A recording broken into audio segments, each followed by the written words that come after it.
pormahan ko lagi ay long sleeves na t-shirt at faded na lonta. Good morning, good morning! Ayun, so, kahatid ko lang ng aking buneknek sa school and medyo nasa mood ako magkwento ngayon. So, ang pagkukwentuhan natin ngayon, ang video na ito ay about, dahil tapos na yung aking, yung aming application journeys, yung pagpunta namin dito sa US, and sunod naman yung pagsunod ng anak ko. So itong video na to is about sa buong 1 year namin, yung first 1 year namin dito sa US, kung ano yung mga nangyari sa amin, ano yung paano kami ganyan, paano kami, so ayun. At dahil nasa mood ako ngayon, and yan, kagigising ko kanina, tapos antok na antok ako kasi ilang days akong puyat dahil nag-overtime ako sa isang work ko. Hindi naman, eto na ngayon. Wala pa akong ano-ano. Kasi pag ako nag-take ng videos or nagva-vlog, I don't care. Hindi ako yung as in magme-makeup, magpapaganda para lang sa video. Basta, what is me. Tama ba yun? Mali ata. Parang what you see is what you get. Parang ganun. Kung ano nakikita mo sa akin, yun ako. Yun ang itsura ko, ganun. Hindi ko kailangan at ayoko nung kailangan mo pa mag-makeup para lang sa video na para lang maganda ka, diba? Basta ayoko ng ganun. Basta be yourself. Ganun, yun ako. And eto na nga. Sana ba ako? Nawawala na ako. Tipeng na rin sa album. So, yun. First 1 year namin. Today, ginagawa ko tong video na to. Today is November 19 dito sa US. November 19 ngayon. And dumating kami dito sa US ng October 19, 2024. Yun, dumating kami ng October 9 pala. October 9, 2024. So may 1 year na nga kami noong October. So yun, magkukwento ako kung ano bang nangyari sa amin ng isang taon. Pagdating namin dito sa US, syempre, nakituloy muna kami sa sister-in-law ko. Doon muna kami. Doon kami nakituloy. Lahat kami. Meron silang vacant na isang room. Buti na lang doon kami lahat. Pero hindi kami kasya lahat dahil sa dami namin. 'Di ba? Si Kuya Alec natutulog muna sa sala, tapos pero kaming apat doon kami sa kwarto. Kasi alam mo naman yung isang binata ko, si JM, tsaka si Eunice, makamama yan. Mama's boy yung isa. So kahit makipagsiksikan sa amin sa bed, okay lang sa kanya. 'Yon. So pagdating namin dito, siyempre wala kang gagawin kasi marami kang mga aantay pa mga documents bago ka makapag-start ng work. So, tenga muna kami, papasyal muna kami ng mga hipag ko, pasyal dyan, pasyal dito. And, pagkakaalam ko, October 9, November na, November 27, Thanksgiving na yon. So, nagpunta kami ng LA kasi meron din relative yung asawa ng hipag ko nung dumating. So, nagbalak sila, nadamay kami.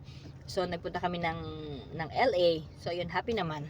And yung buong yung buong October namin is bahay lang, labas, ganyan. Naalam pa namin yung mga situation. Pero alam ko October second week,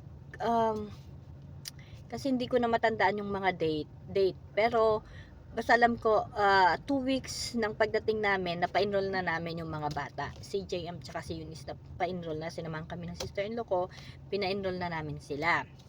Ayun, so nakapasok na sila ng school. So happy naman. So kami, bahay lang, ganun muna yung ginagawa naming routine ni husband ko, maghahatid, magsusundo, maglilinis sa bahay. Syempre, pag nakikitira ka, makikisama ka, ganun, luto-luto, linis, ganun. Tapos, yung isang sister-in-law ko, ayun, may tumawag. So, pinost ko muna. Ano na ba sinasabi ko? Yung isang sister-in-law ko, dahil may 2 jobs siya, hinahanapan niya ako ng work sa care home. Kasi yun ang madali. Alam mo, dito pala sa US, yun ang madaling pasukan. Pag Pinoy ka, kasi mga Pinoy karamihan ang may-ari ng care home talaga. dito. So, yun ang pinakamadaling applyan. Basta, so, sinamahan niya ako, meron akong interview, ganyan. So, hindi agad-agad makakapasok ka, syempre, kasi meron ka pang mga medical, meron ka pang live screening, yung parang background check, parang sa atin, sa Pinas is NBI, mga ganon. So, ayun. So, ang pagkakaalam ko dun sa isa, dalawa kasing nag-interview sa akin para parang ma-full time ako, ganun. So, ang una kong napasukan, November 29. Alam ko November 29, ayan, pumasok na ako sa isang care home, adults yun. Tapos, December 2, doon naman sa kabila. So, ayun, masaya. Nung una talagang na-enjoy ko siya. Tapos, nung parang nagugustuhan naman nila yung aking trabaho, dahil syempre madali naman tayong matuto, madali naman tayong masipag naman tayo. So ayun, tinadadagdagan yung oras ko. So hanggang na full time ako, parang naging isa na lang yung day off ko, tapos meron na akong pang umaga, pang gabi. So ayan, sabi nga ng mga hipag ko, parang na ka na ganun. So nung una, syempre wala pang sasakyan, wala pang lisensya. So lang muna ako, Uber. Natuwa ako, unang sahod ko, natuwa ako. And of course, pag sumasahod ka na, nakakatuwa. Pero nagkukwenta ako napupunta lahat sa aking Uber. So, kasi parang talagang malaki din talaga siya. Kasi, ganun ako back and forth ako. Meron kasing trabaho sa care home na pupunta ka ng morning, mag-a-assist ka, tapos uuwi ka, and then babalik ka ng hapon. Kasi yung mga alaga, dito, kasi ang akala natin, sa Pilipinas, pag para kang caregiver or what, matatanda yung mga alaga, 'di ba? Yun ang mga kadalasan alam nila sa Pilipinas, mga matatanda ganyan. Pero dito hindi pala, may mga adults yung parang mga 30 years old, 35, mga ganun na independent naman sila. Syempre mga parang lang, childish, mga kumbaga sa atin parang ba tawag sa mga yun, basta ganun na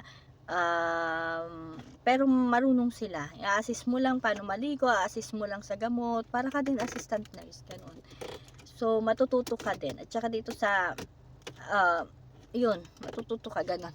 Tapos, after nun, November, pinapasok din ako sa isang work nila, sa isang grocery. Sawin ko nga. Tapos, yung una, nakuha ako, in-interview ako, pero hindi ako na-hire. Parang siguro yung manager hindi ako gusto. Dahil nung una kinakabahan talaga ako, parang kinakabahan. Alam mo, pagdating mo dito, ako lahat naman ng tao ganun, lahat ng Pinoy na pupunta dito ganun, huwag silang magyabang. Huwag silang magyabang. Kakabahan ka, unang-una sa pagsasalita ng English, 'di ba, kahit marunong naman tayo, minsan kasi 'di ba, pag hindi tayo sanay ganun. Tapos pangalawa, yung di mo alam kung paano mo sila i-please, mga ganon, basta ganon. And then, siyempre kakabahan ka. So, ewan ko, okay naman yung interview, pero ang saya ko pa nga nun, ito meron pa akong parang na dati na first, ganyan-ganyan. Tapos meron ako dati sa mga work ko na first work, first day, ganun. Nagbi-video pa ako niyan. So, ayun na nga. So, nagkaroon ako agad ng trabaho in a month lang. Parang, 1 month and a half lang. Tapos, sumunod naman yung anak ko, si Alec. Tapos, January na ata, sumunod naman yung asawa ko. Kasi, ang last na natitengga sa bahay, yung asawa ko, board na board siya, ganun. Tapos, January, nagkaroon naman ng trabaho ang asawa ko. Ayun, so, nagkaroon na kami lahat ng work. And, eto pa pala, December, nagkaroon kami ng sasakyan. Kasi yung tito ko, from Oregon to California, dinala niya yung kanyang sasakyan. Talagang biniyahin niya, pinasyalan niya kami, ayan. Pinasyalan niya kami at sabi niya, ito muna ang gamitin niyo for the meantime. 'Di ba? Utangin niyo muna. Utangin niyo muna. So, ayun, 'di ba ang galing? Kasi ang daming tumutulong sa amin, syempre, of course, dun. Tapos, yun, may ginagamit na kaming sasakyan hanggang sa yung anak ko, kumukuha na kami ng mga exams, mga written exams para makapag-drive. Next na, driver's license. Ang unang nakakuha ng driver's license yung anak ko, sunod yung husband ko, silang dalawa. Ako, hindi ako nakapasa ng pang behind the wheel, pero pasado, unang-una kami, lahat pasado kami. First take namin, first take namin ng exam, pasado kami lahat. Yung anak ko first take na. Yung first take, ibig sabihin nun, first take ng exam, 3 ano yun, 3 beses. Yung first na papunta mo, 3 times yun. Pag bagsak ka sa isa, pwede pang isa. Pag bagsak ka, pwede pa sa pangatlo. Pag bagsak na yun, wala. Magpapaschedule ka sa next, pero another bayad yun. So, pasado kami lahat. Ako, sa 3 yun, doon ako sa second pumasa. Yung husband ko sa pangatlo. Yung anak ko ata sa second din. So, pasado kami lahat. O, di ba galing? Tapos, sa behind the wheel naman, papa-schedule ka. Yung anak ko, okay. Yung asawa ko, okay. Nung ako nagpa-schedule, wala. Wala. Kasi nga, hindi ka pa sanay mag-drive. Kasi dito, iba din. Hindi gaya sa Pinas na marunong ka lang mag-drive. Drive ka na ng drive dito. Kasi may mga ano sila na basta kailangan mo sundin yung mga lane, kailangan mo sundin ng speed, kailangan mo sundin ito, kailangan mo sundin ganyan. Marami silang kailangan sundin. Sa Pilipinas, basta marunong ka lang mag-drive, okay na yan, di ba? So, ayun, nung nagda-drive na siya, may tagahatid sundo na ako, kahit pa paano nakakabawas na sa pa-Uber ko. And then, 6 months, nung nasa 5 months na kami, ayan, nag-start na kami maghanap na apartment. So, October, kasi April 2 kami, parang April 2 kami nagkaroon na apartment. So, October, November, December, January, February, March, April, yun. 6 months nga. Pagka 6 months, so, April 2, nagkaroon na kami ng apartment. You know why? Ang dami naming ina-applyan. Naubos na nga yung kakabayad ko ng, meron kasi silang parang application fee na per head, per adult, is $30, ganyan. So, may ina-applyan kami sa apartment. So, waiting pa kami. Nasa list, tawag daw, ganyan. Tapos, next naman, meron na kami ina-applyan. Medyo matagal kasi ang dami nilang kailangan, daming ganyan, kailangan ganito, kailangan ganito, kailangan yung score nyo, kailangan yung score, credit score, kasi dito pala kailangan mga credit score ka kung doon nila tinitingnan basehan. Siyempre, ako nakikiusap ako na wala pa, pero kung kailangan nila sponsor, may mga mag-sponsor naman, pero minsan kasi parang hindi nila tinatanggap yon. So ayun, hanggang sa, alam nyo naman si Inday, si Inday Badiday, mahilig ako mag-ganon kahit sa Pinas naman, di ba? Naghahanap tayo ng mga nag-agent tayo ng apartment, ng transient. So mahilig ako sa marketplace. One time, pagtingin ko sa marketplace, may naka-post bagong-bago na apartment nga daw. Di sabi ko sa anak ko, go anak. Parang yung feeling ko ba, let's go na anak, ganon. So, pagpunta namin, kala ko scam. Kasi maraming scam talaga dito. May mga nang i-scam. Kasi, naranasan ko sa dami-dami kong tiningnan, ang dami kong ang mini-message dati, alam mo ang sasabihin, i-send daw yung application, send daw yung ID, bago daw kami i-tour.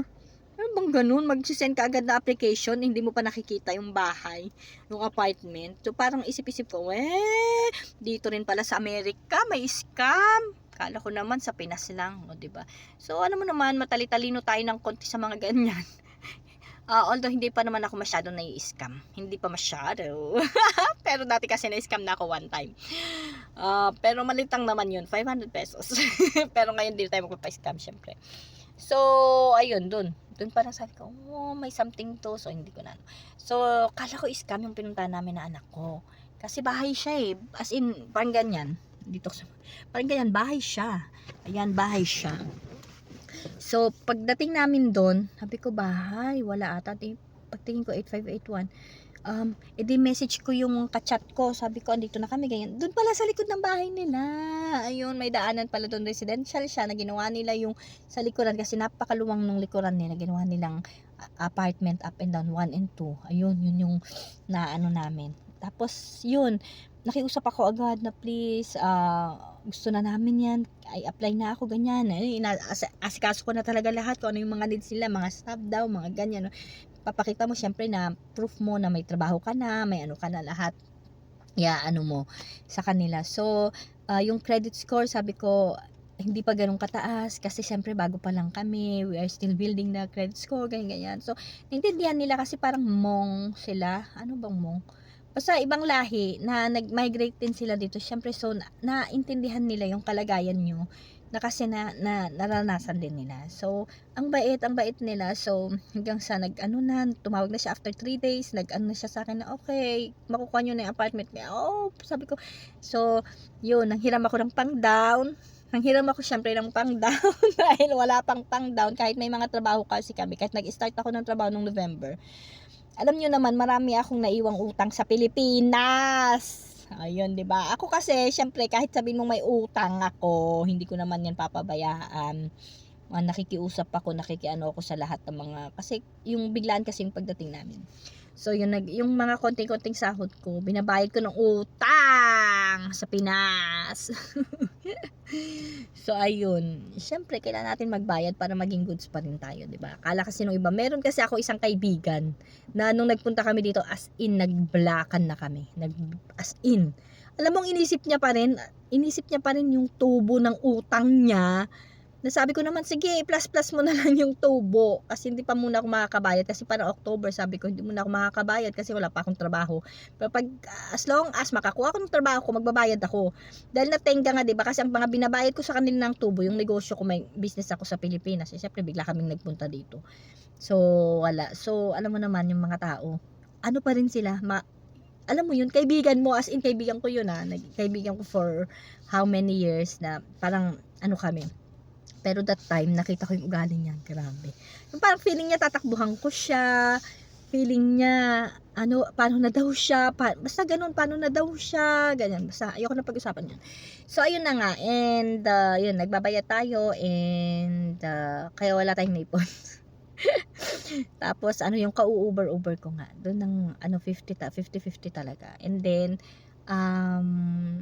ayun, so nanghiram ako ng pang-down, pinangbili namin ng gamit, hanggang sa nag-start kami. Kasi alam mo, parang syempre bilang magulang, gusto mo, relax ka, kahit sino namang tao, no? Kahit sinong tao, hello, kahit ikaw na nanonood, diba? Gusto mo yung, may sarili kang may sarili kayong bahay ng pamilya mo, hindi naman yung sarili mo, 'di ba? Yung kahit upahan nyo, kayo lang kasi mas makakagaan kumilos. Syempre nakakahiya doon sa tinerhan mo, sila din naiilang. So, kumbaga yung adjustment kasi may iba din. Maiiba yung adjustment na minsan may hindi perfect, ganun. Lahat naman hindi perfect. So, kailangan lang natin ng adjust. So, syempre bilang kararating namin dito at matatagal na yung mga iba, parang 'di ba pagka dadating mo sa isang lugar at matatagal na sila, syempre no choice talaga, kailangan mo makitira. So, syempre thank you naman at mga ganun nga. Lagi pa rin tayo magpasalamat sa mga taong tumutulong sa atin. Ganun. Dahil pag sinabi nilang, ay hindi pwede isang ka, o 'di ba? Ganun lang 'yun. And ito na. Ano na ba yung kinukwento ko? And 'yun. After 6 months nga nagkaroon na kami ng bahay. And dire-diretso na yung trabaho. Ako, ang naging trabaho ko na 3. Meron akong wing ko at 2 care home. So, yun. Pero nung kapapasok ko ng wing ko, dahil yung time ko, ganun pa, umalis ako dun sa 2 care home ko pa. Kinonsentrate ko siya. Pero nung parang medyo stable na, 2 months na ako doon, 3 months, dun nagsibalik ako. Kasi kulang. Kulang yung kinikita. Hindi naman kulang. Kumbaga kasi parang dito sa Amerika, sayang ang oras. Alam mo yung doon ka lang sa bahay matutulog? Or doon ka lang sa bahay magwawalis, maglilinis, maglalaba. No, hindi gaya sa Pilipinas na doon tayo sa bahay kasi housewife tayo. Kailangan natin alagaan yung mga anak natin, yung asawa natin na magtatrabaho. Although ako may business, kasi alam mo naman ako, hindi rin ako yung nakaupo lang. Kahit nasa bahay nga ako, hindi pwedeng nakaupo lang ako or nakahiga. Kailangan may ginagawa ako. Yun, doon tayo sanay, 'di ba? So, kahit sa Pilipinas talagang may business or kahit saan alok tayo ng alok ng kahit ano. So, ayun na nga. Ano nang sinasabi ko ulit? Oh my God. Ayun na nga. 6 months, lumipat na kami ng bahay. So, mas malapit siya sa work ko. Meron akong 3 job. Yung anak ko naman, parang yung isang job niya, iniwan niya kasi nagustuhan niya na rin yung care home. Meron siyang inaalagaan kasi doon na parang mga adult kasi. Maganda dito kasi magtrabaho ng care home. Tapos yung oras mo, lalo kapag yung mga boss mo, ibibigay sa yung mga overtime. Naku, ang overtime dito is parang starting mo Kasi 1.5 ng sahod eh. Ang minimum dito 16.50. Yung iba binibigyan ka na ng 17. O 1.5 no, nasa 25 ang overtime. OT lang yun, o diba? So maganda kasi sa care home. Maganda rin naman kasi sa mga groceries, sa mga ganyan kasi ang maganda doon benefits like insurance, like yung mga vacation may magiging vacation pay ka, sick leave, mga sick hours bibigyan ka. So maganda rin kasi nakakaipon ka ng mga ganun na kahit na ibabakasyon mo siya, bayad ka, o di ba? May mga ganun. Maganda rin sa care home, basta maganda lahat. So yung asawa ko din naging full-time siya ng 5 days. Tapos siya, 5 days graveyard siya panggabi. So siya, 10 hours 10 hours a night siya in 5 days. 50 na yun, o di ba? Nagustuhan na rin nila. So hanggang ganun, hanggang sa nag-a-adjust hanggang sa, syempre, sabi ko nga nung una, kahit nandito kami noon, yung parang 80%, okay, yung 20% ng puso ko, syempre hindi pa rin kasi syempre, yung anak ko, hanggang sa iyak ako ng iyak, yung si Kay, hindi kami kompleto, ganyan hanggang sa dumating siya. So ngayon, okay na kami. O, di ba? Ganyan ang nangyari sa amin in 1 year dito sa Amerika. And, sabi nga ng iba, ang dali nyo maka-adjust, ang dali nyo oo, sabi ko, kasi, sa lingwahe, madali kami maka-adjust. Kasi ako naman, mahilig kasi ako sa, kahit hindi naman ako mahilig ako sa mga English movies, lahat panay English ang pinapanood ko. So, madali akong makaka-catch up. Although minsan na hindi mo sila naintindihan kasi islang nga yung program dyan, na hindi mo naintindihan kasi islang sila.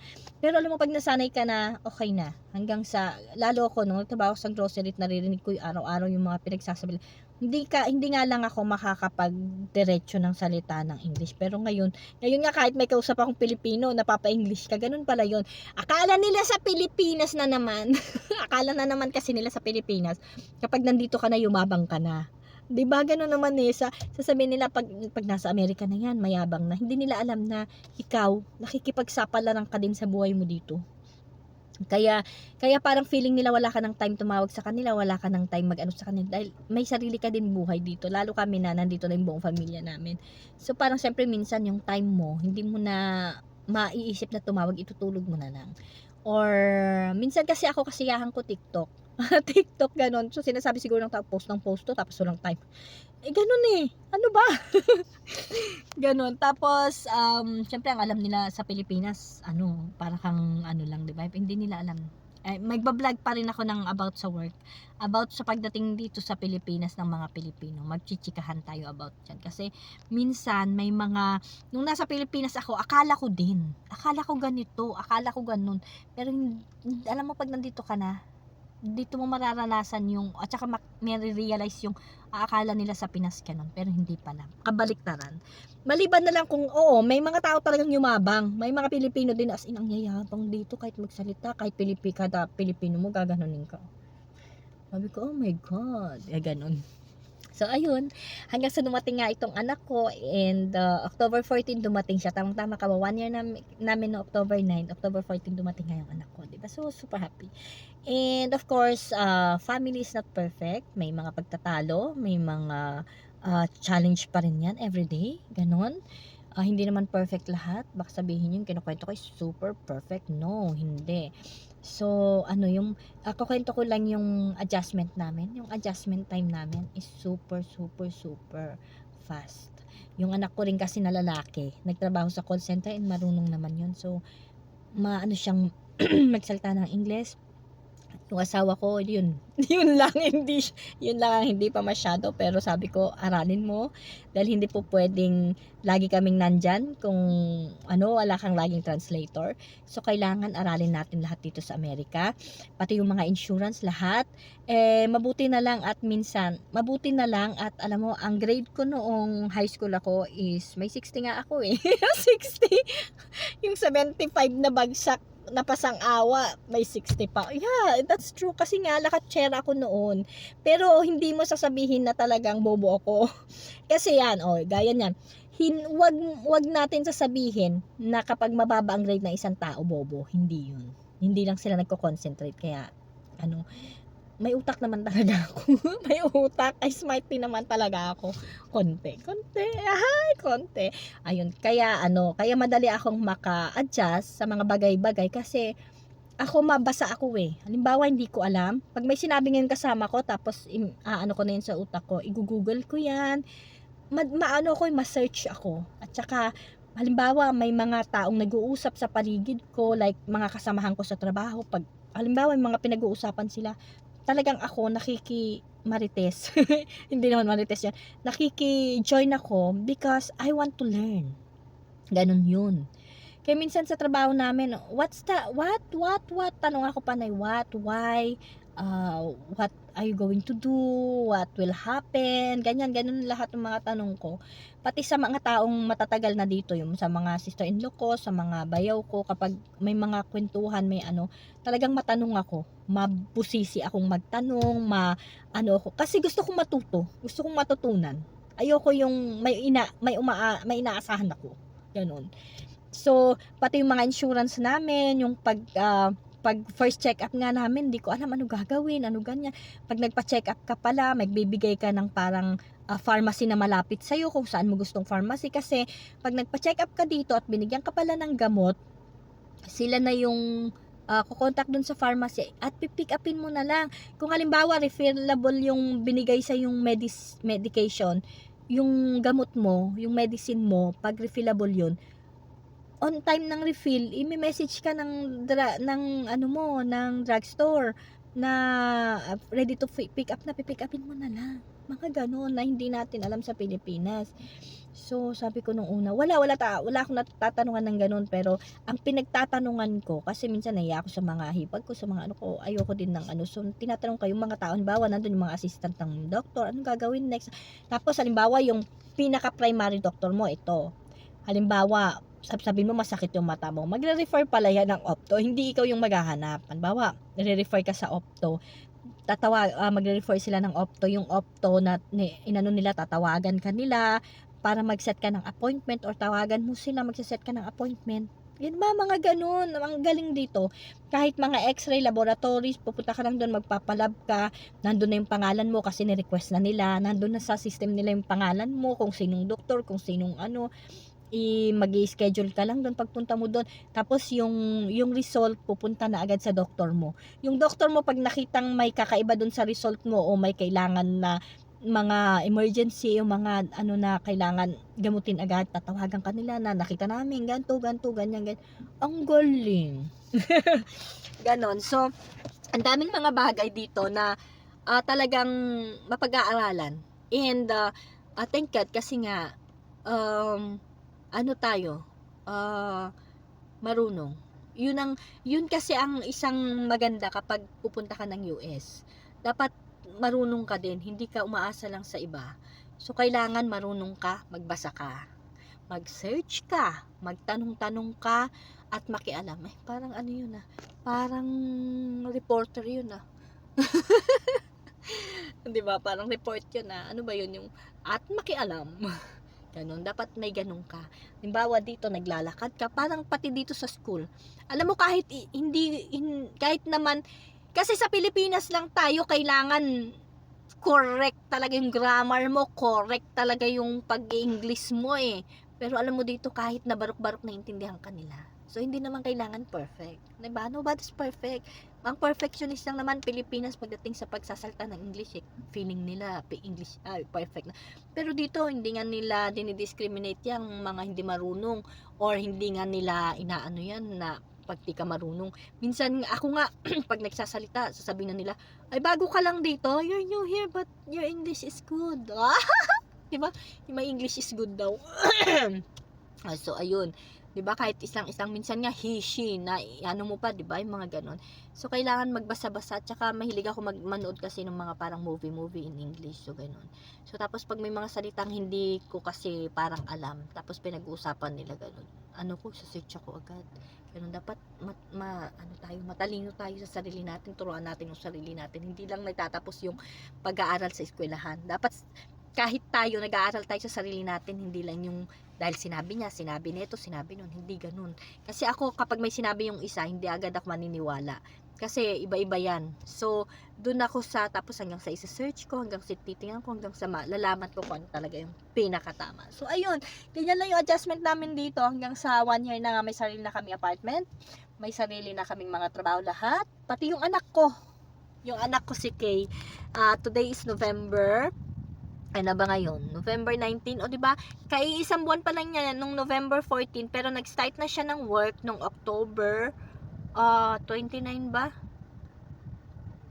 Nag-start na siya ng work nung October. Basta ganun, before mag-end of October, nag-start na siya mag-work. O, diba? Parang 2 weeks lang niya, 3 weeks, 2 weeks lang niya dito nagtrabaho na siya, sumabak na agad siya sa trabaho niya, naka-down na siya agad ng iPhone niya.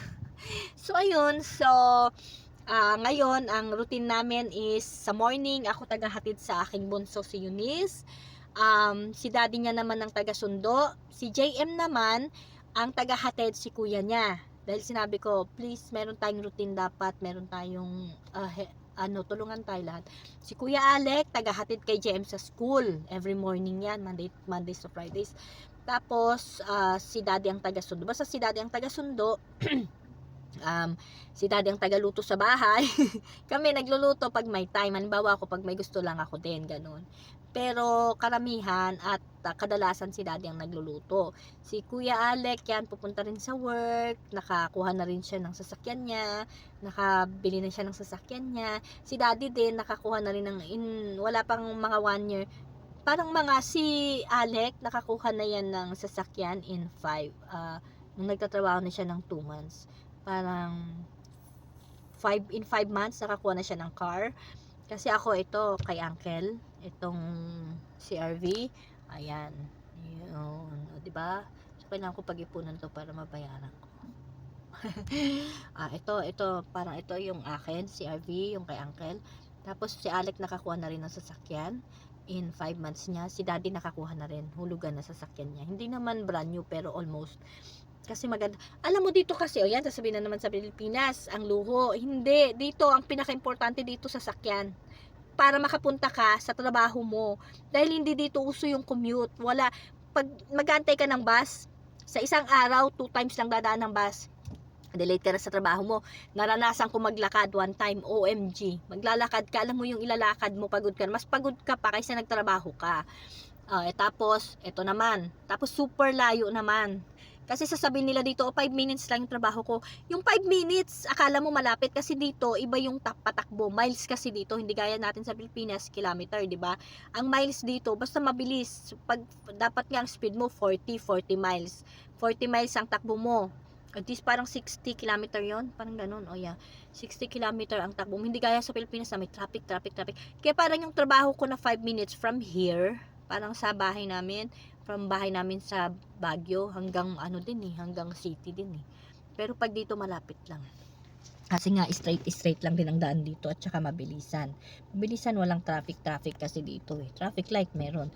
Pero mabilisan kapag nag-go na yung traffic light, shung. Kaya minsan nakakatakot yung mag-drive dito, bibilis nila. Ayun, so, di ba, ganon. So, nag-drive kaming 3 na, and sana next si ate na, next na rin yung isa hanggang sa go ng go. So, ayun, ang magiging next vlog ko dito is for the next year naman, for sa 2 years namin. So, ano pa ba? May nakalimutan pa ba akong ichika? Parang wala na naman. Kasi, yun. Yun lang. Wala lang. Basta, para madali tayo maka-adjust dito, yun lang, sipag. Yun, ang number 1, sipag. At saka hindi ka pipili ng trabaho.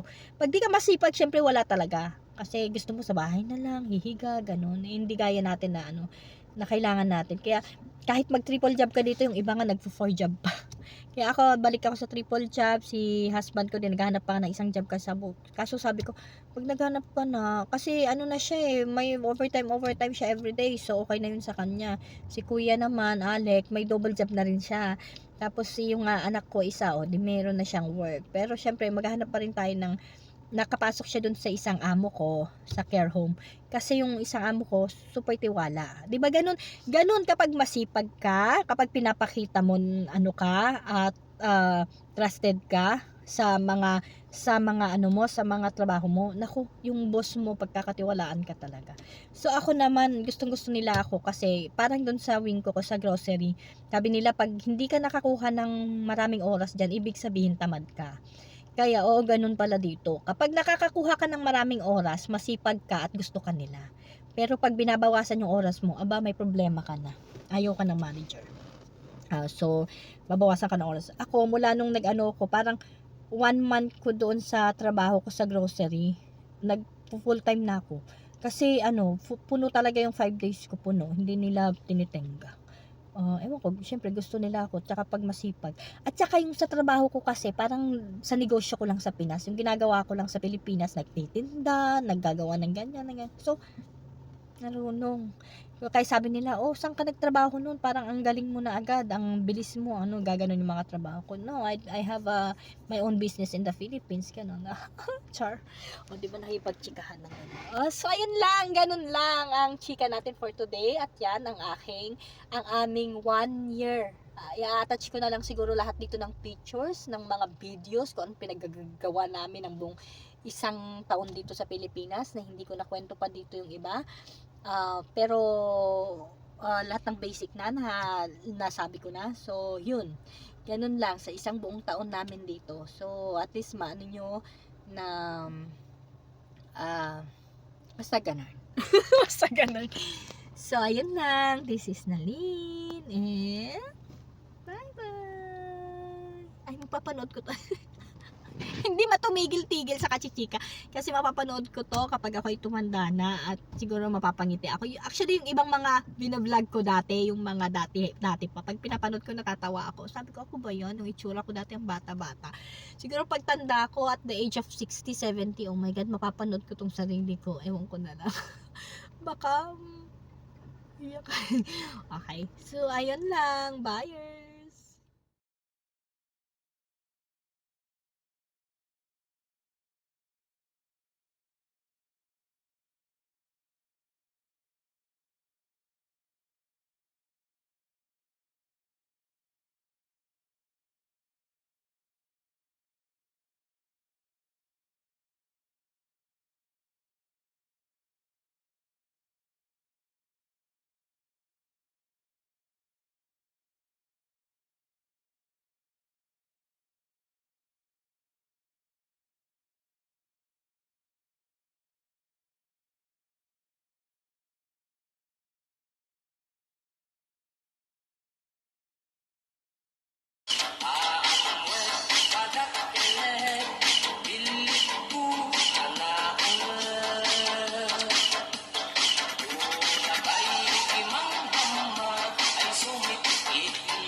So this is Christmas. Let your go. Another year will go. You want just one. And so this is Christmas. I hope you have fun.